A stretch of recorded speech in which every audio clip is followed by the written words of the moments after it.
નમસ્કાર, સીએનબીસી બજારના મની મેનેજરમાં આપનું સ્વાગત છે. મની મેનેજર એટલે તમારા નાણાંના ચોક્કસ આયોજન માટે અપાતું માર્ગદર્શન. હું પ્રીતિ દલાલ આપ સૌનું સ્વાગત કરું છું આજના મની મેનેજરમાં એક નવા ટોપિક સાથે.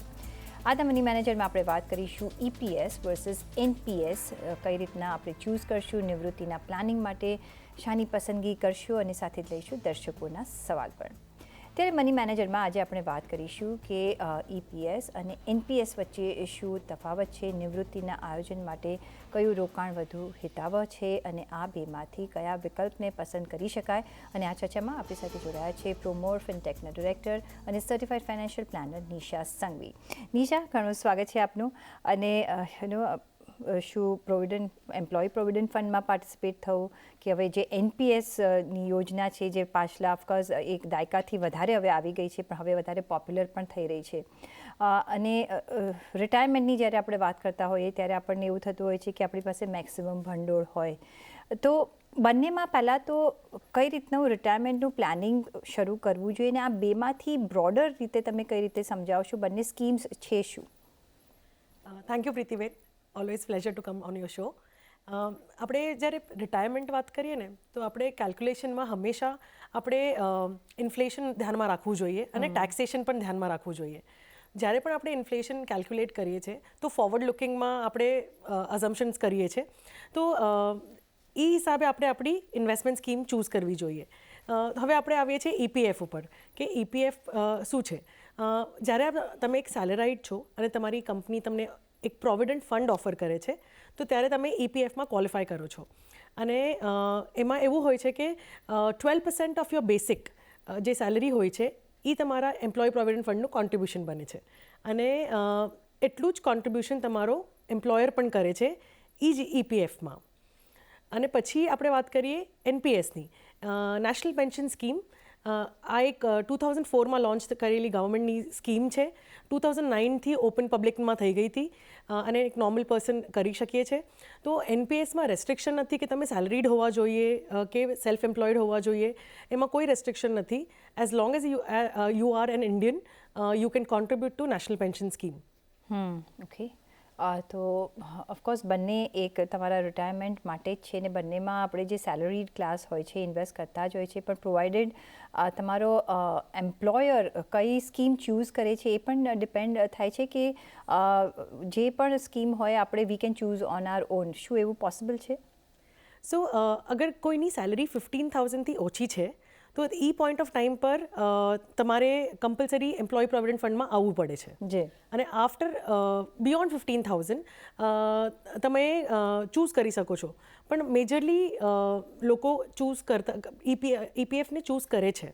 તો જ્યારે આપણે ઈપીએફ જ્યારે એમ્પ્લોયરનું કોન્ટ્રીબ્યુશન કેલ્ક્યુલેટ કરીને તો એમાંથી 8.33% goes towards EPS, employee pension scheme.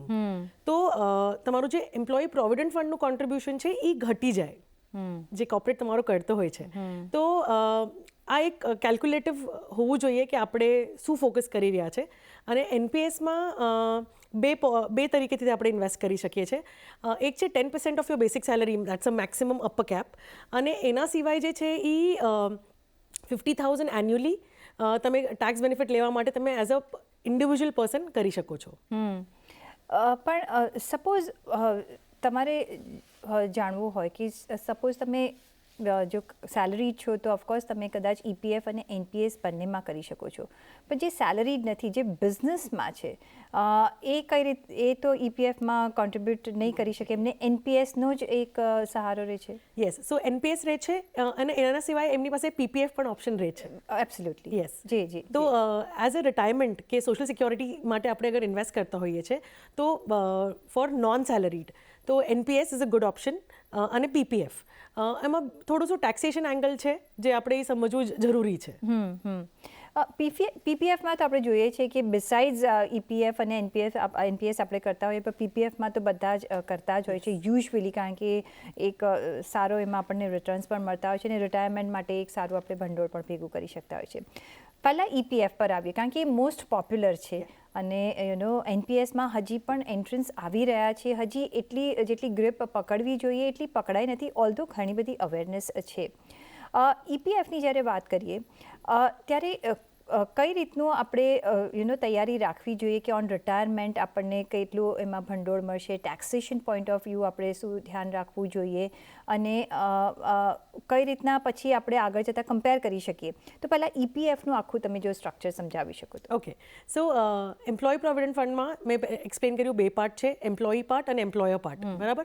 12% of basic salary standard છે એ EPF હોય છે, તમારું કોન્ટ્રીબ્યુશન. EPF હોય છે એમ્પ્લોયરનું કોન્ટ્રીબ્યુશન, જેટલું તમારું અમાઉન્ટ આવે છે એટલું જ એમ્પ્લોયર કોન્ટ્રીબ્યુટ કરશે.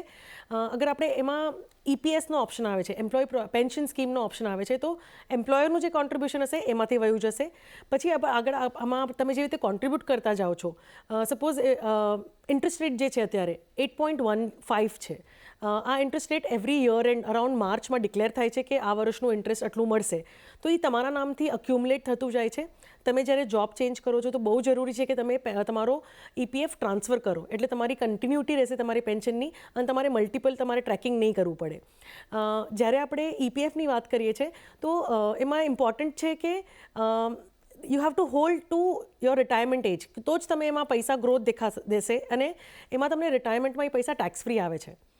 અને ફર્ધર આપણે જોઈએ છે કે એમાંથી અગર આપણે લમસમ મળી જાય છે 60ના એજ પર, આપણે રિટાયર થઈ ગયા, આપણી પાસે ચોઇસ છે કે આપણે એ પૈસા વિડ્રો કરી લઈએ લમસમ. અને જે પેન્શનવાળું અગર તમારા કોર્પોરેટે એને કોન્ટ્રીબ્યુટ કર્યું છે તો એમાંથી તમે પેન્શન સ્ટાર્ટ કરી શકો છો.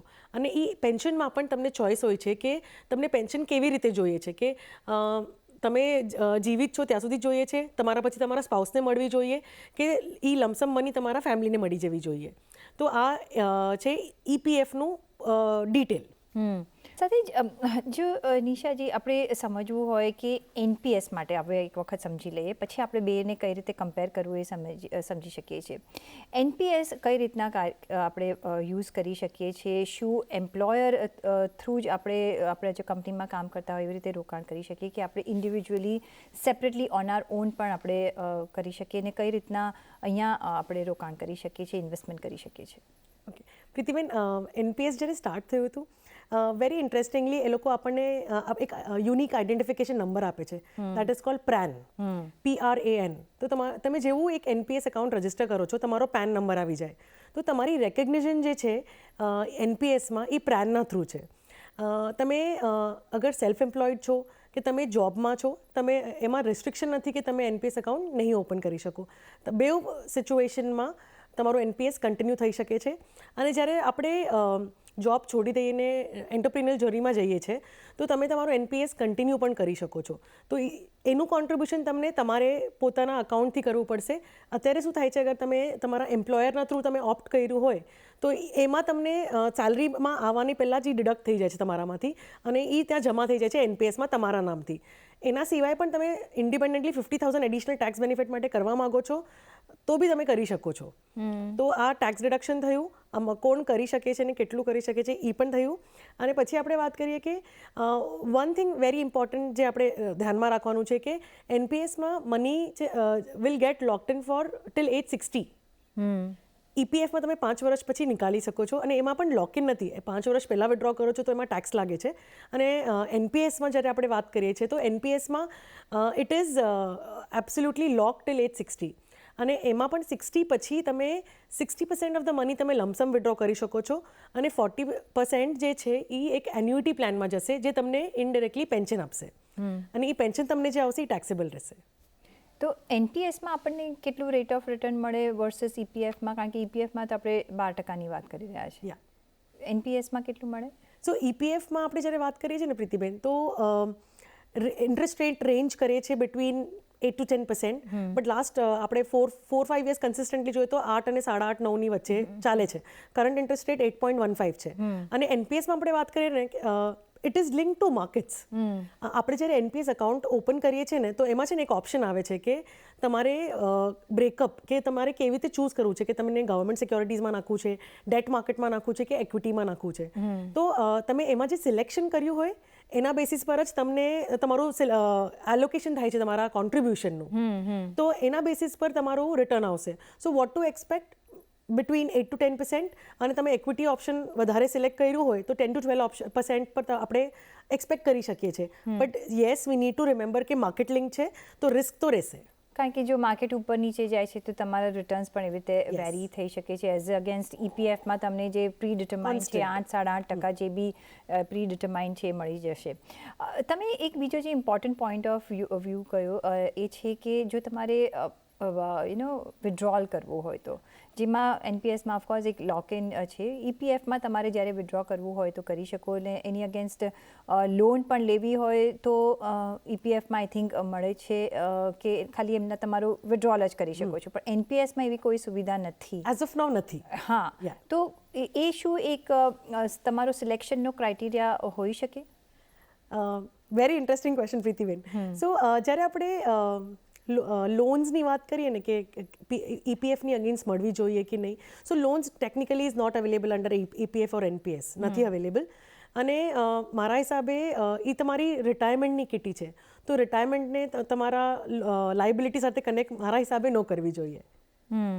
એબ્સોલ્યુટલી. એટલે that's why the question, because આપણે જ્યારે જ્યારે કોન્ટ્રીબ્યુટ કરવાની વાત કરતા હોઈએ છીએ ત્યારે એમ જ વિચારતા હોય છે અચ્છા મને જલ્દી જોઈશે તો મળશે નહીં, પણ આ જલ્દી માટે છે જ નહીં. એ તમારા 60 વર્ષ પછી જે તમારો રિટાયરમેન્ટ પીરિયડ છે એના માટે છે, તમારું રિટાયરમેન્ટ સિક્યોર કરવા માટે છે. પણ તો પછી કોને ઇન્વેસ્ટ કરવું જોઈએ એનપીએસમાં, કઈ કેટેગરી ઓફ કોન્ટ્રીબ્યુટર્સે ને કયા કેટેગરી ઓફ કોન્ટ્રીબ્યુટર્સે ઈપીએફ એમના માટે સારું પડી શકે? ઓકે, સો ઈપીએફ જે છે એ બધા માટે છે. ઓકે, તમે સેલરીડ છો તો ડેફિનેટલી તમે કોન્ટ્રીબ્યુટ કરવું જોઈએ. એક તો છે કે હું તમને સામેથી કહીશ કે તમે ઇન્વેસ્ટ કરો તો તમે 10 વખત વિચાર કરશો, પણ તમે ડિડક્ટ થઈને તમારા સેલરીમાં આવ્યું છે ને તો એ ઓટોમેટિકલી ઇન્વેસ્ટ થઈ જશે. અને જેટલું તમે ઓપ્ટ કરો છો ને એટલું તમારો એમ્પ્લોયર પણ એમાં ડિપોઝિટ કરે છે. તો EPF is something which is very close to my heart. અને એ તમારું એક મોટું કોર્પસ બની જાય છે ટુવર્ડ્સ રિટાયરમેન્ટ. અને છે ને લોકો ભૂલી જાય છે કે ઈપીએફના પૈસા છે, કેમ કે એને વિડ્રો કરવા માટે આપણે એફર્ટ કરવો પડે છે. સ્પેશિયલી આપણે ઈપીએફઓ લોગિન કરવું પડે, આપણું યુએએન રજિસ્ટર્ડ છે કે નહીં, આગળ બધી ડિટેલ્સ, એમાં આપણે ઈમેલ કરવો પડે કે મને વિડ્રોલ જોઈએ છે, તો એમાં થોડી એફર્ટ છે. અને એટલે અને કેવું છે કે એક હ્યુમન સાયકોલોજી છે કે ના અમારા પીએફના પૈસા છે, તો ઇટ ઇઝ વેરી ઇમ્પોર્ટન્ટ કે આપણે ઈપીએફને છે ને કરવું જ જોઈએ. પછી આવી એનપીએસની વાત, તો જે ગવર્મેન્ટ એમ્પ્લોઈઝ છે એ લોકો માટે તો એ રૂલ છે કે જેટલું એ લોકો એનપીએસ કોન્ટ્રીબ્યુશન કરશે એ લોકોને એટલું જ એનું પેન્શન થવાનું છે, તો એ લોકો માટે મેન્ડેટરી છે NPS. They don't have provident fund. અને પછી વાત કરીએ છીએ આપણે કે નોર્મલ પીપલ હુ આર સે નોન સેલેરાઇડ કે ઇવન સેલેરાઇડ, તો જ્યારે આપણે એ વાત કરીએ છીએ ને તો આમાં બહુ 2 પાર્ટ્સ ઓફ ફિલિંગ્સ છે. હું ફિલિંગ્સ એટલે કહીશ કેમ કે હ્યુમન સાયકોલોજી અગેન, કેમ કે અગર કોઈ પૈસા મારે પોતે ભરવાના છે ને તો હું 10 વખત વિચાર કરીશ કે is it right, is it wrong, okay હમણાં કરીએ પછી કરીએ છેલ્લે કરશું, તો એમાં છે ને આપણો સમય નીકળી જાય છે.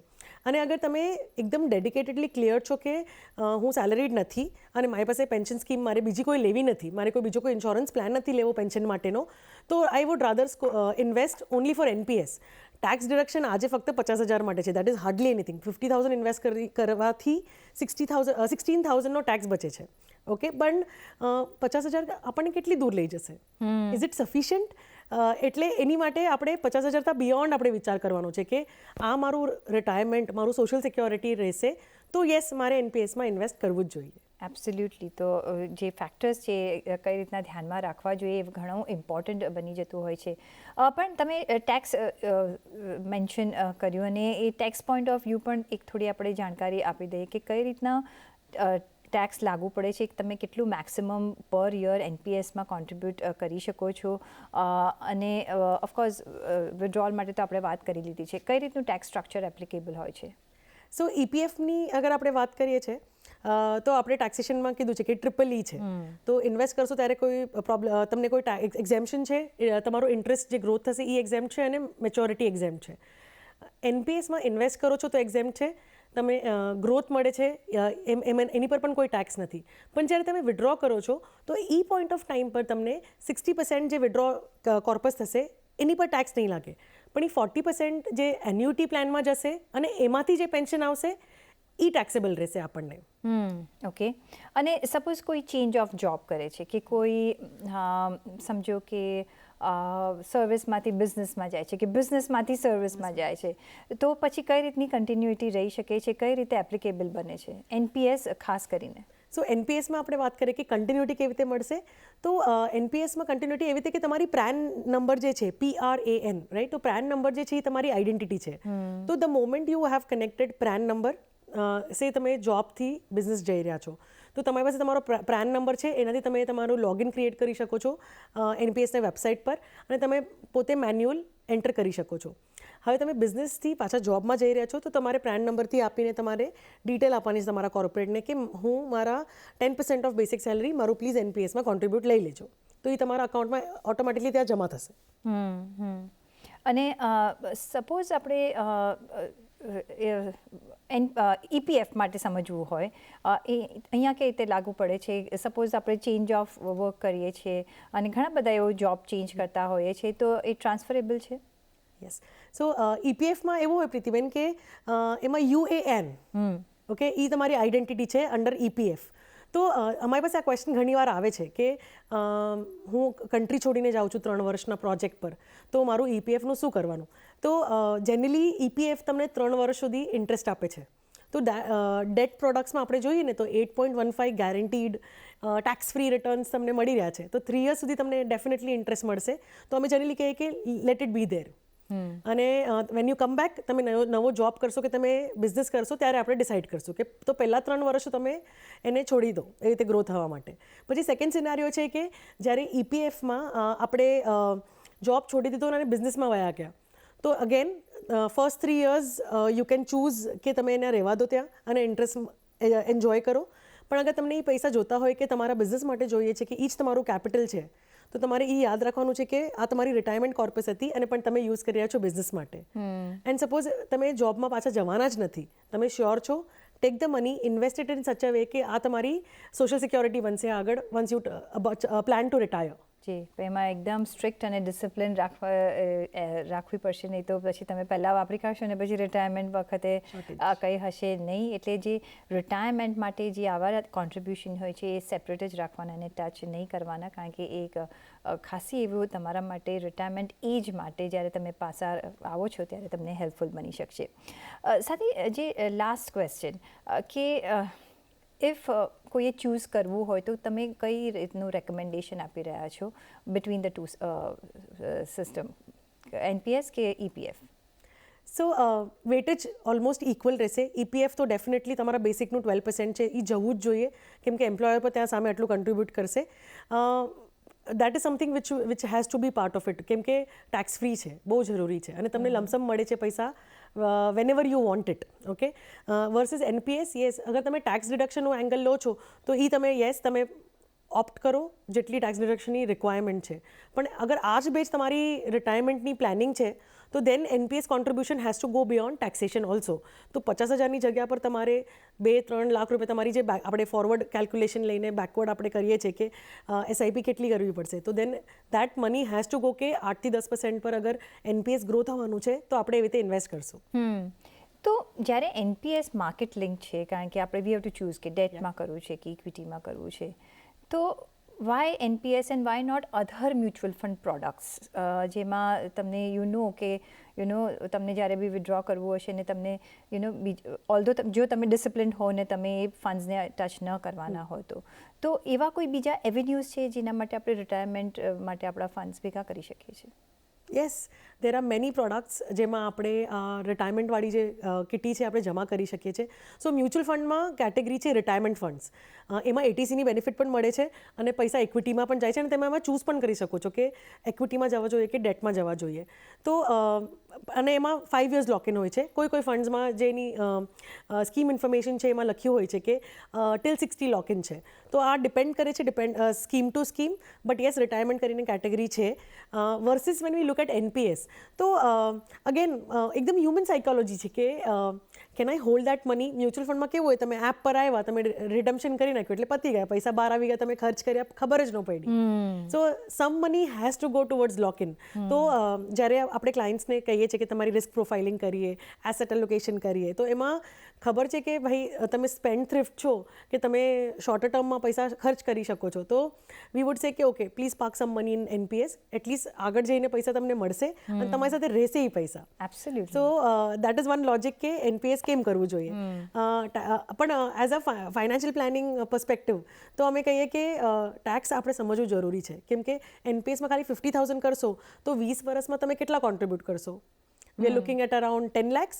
10 lakhs અગર 10% ગ્રો થયું recurrently for 20 years, so what is the growth of the money we are looking at? It might become a crore. Okay, તો એ 1 crore rupees માંથી તમારી next 30 years sustain થઈ શકશે? આન્સર છે યસ. તો ઠીક છે. if the answer is no, then you need to contribute more and you need to have retirement options more.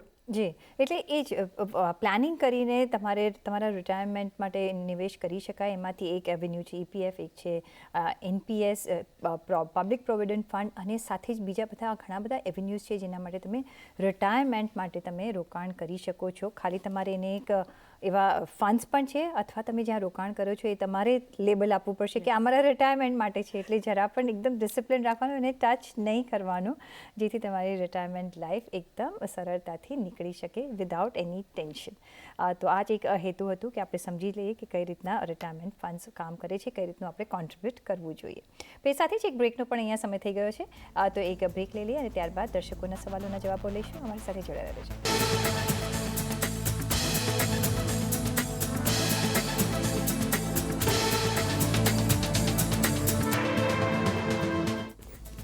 Break પછી આપનું સ્વાગત છે ને હવે શરૂઆત કરીશું દર્શકોના સવાલોના જવાબ સાથે. પહેલો જે સવાલ આવી રહ્યો છે વિનીતા રાજેશનો, અને એમનો જે સવાલ આવી રહ્યો છે એ કહી રહ્યા છે કે એ બેંકમાં એફડી કરાવવા ગયા હતા, પરંતુ તેઓ જે બેંકવાળા છે તેમને યુલિપની પોલિસી બજાજ ફાઇનાન્સ મેગ્નમ ફોર્ચ્યુન લેવા માટે કહી રહ્યા છે, જેમાં દર વર્ષે એમને 1 લાખ જેટલા રૂપિયા રોકવાના રહેશે અને 15 થી 16% રિટર્ન મળશે એવું કહી રહ્યા છે. તો શું આ રોકાણ કરવું જોઈએ?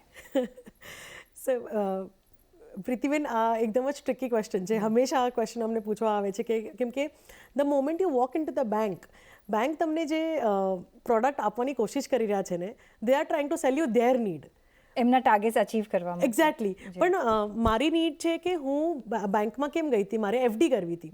તો એફડી કેમ કરવી હતી એનો એક કોઈ રીઝન હશે કે મારે 1 વર્ષ પછી પૈસા શ્યોર લાગવાના છે, કે આ શોર્ટર ટર્મ માટે છે. પણ bank is trying to sell a product which is four I think 7 years કીધું તમે, રાઈટ? અને 7 years ભરવાના છે એમને, રાઈટ? તો 7 years પૈસા ભરશે એટલે 7 lakhs થયા. 7 years એવું નથી લાગ્યું એમને, દર વર્ષે. એટલે આઈ એમ ગેસિંગ, આઈ ડોન્ટ નો કેટલા વર્ષ માટે હશે. યા, સો ઓકે, અઝ્યુમિંગ કે 5 years, મિનિમમ 5 years યુલિપનો રૂલ છે. 5 years ભરવાના છે. તો અગર એફડી 5 years કરવા માટે ગયા હતા તો અલગ વાત છે કે તમે એ 5 yearsની યુલિપ કરો. પણ યુલિપ શેના માટે? અને 15 to 16 અશ્યોર્ડ ગેરંટીડ અલાઉડ જ નથી લખીને આપવાનું. તો આઈઆરડીએના રૂલના અગેન્સ્ટ છે. અને બિકોઝ અગર આપણે પાછા કોવિડ જેવા સિચ્યુએશનમાં ગયા કે પેન્ડેમિક થયું, તો એ ટાઈમ પર માર્કેટ્સ નીચે રહેશે અને તમારા રિટર્ન નેગેટિવ પણ થઈ શકે છે. તો ભલે તમે 5 વર્ષ 1 લાખ રૂપિયા ભર્યા, એમાં એક્સપેન્સ પણ છે, જે મોર્ટાલિટી એક્સપેન્સ છે કે તમારા ફંડ મેનેજમેન્ટ એક્સપેન્સ છે. So then that becomes a bigger chunk જે તમારા કોન્ટ્રીબ્યુશનમાંથી વયું જાય છે. તો ઇમ્પોર્ટન્ટ છે કે આપણે સમજીને લઈએ કે શેના માટે લઈ રહ્યા છે, માર્કેટ એક્સપોઝર માટે લઈ રહ્યા છે કે નહીં, કે સેફટી માટે લઈ રહ્યા છે. તો અગર સેફટી તમારો આન્સર છે તો યુલિપ તમારી માટે નથી. ઓકે, તો તમે બેંકમાં ગયા, વેરી ગુડ. તમારે રોકાણ કરવું છે, વેરી ગુડ. પણ તમારે જ્યાં રોકાણ કરવું હોય ત્યાં તમારે કરવાનું છે. અને યુ નો નિશાબેન, આ જ એક પ્રોબ્લેમ છે, માર્કેટિંગ જે આપણે જોતા હોઈએ છીએ from the point of view of investor નથી જોતા. અને એમાં જ એના લીધે આપણે ઇન્સ્યોરન્સમાં પણ જોઈ રહ્યા છીએ કે કેવા રોંગ પ્રોડક્ટ્સ જતા રહેતા હોય છે અને આપણે નિવેશ કરી દેતા હોય છે. સિમિલરલી ઇન્વેસ્ટમેન્ટમાં પણ આવું આપણે જોવા મળતું હોય છે. પણ આઈ થિંક અત્યારના આટલા જ સવાલનો મને સમય છે. તો તમારો ઘણો આભાર અમારી સાથે આજે જોડાવા બદલ. અને સાથે જ પર્સનલ ફાઇનાન્સના તમારા સવાલ અમને મોકલો. તમારું નામ, શેર, ઉંમર સાથે ઈમેલ કરો અમને money@nw18.com પર. ફેસબુક પર લખો અમને facebook.com/cnbc બજાર પર, અને ટ્વીટ પણ કરી શકો છો twitter.com/cnbc બજાર પર. અને આ સાથે જ મની મેનેજરના એપિસોડમાં બસ અત્યારે આટલું જ. પાછા મળીશું નેક્સ્ટ એપિસોડમાં એક નવા ટોપિક સાથે. ત્યાં સુધી આપશો રજા. નમસ્કાર.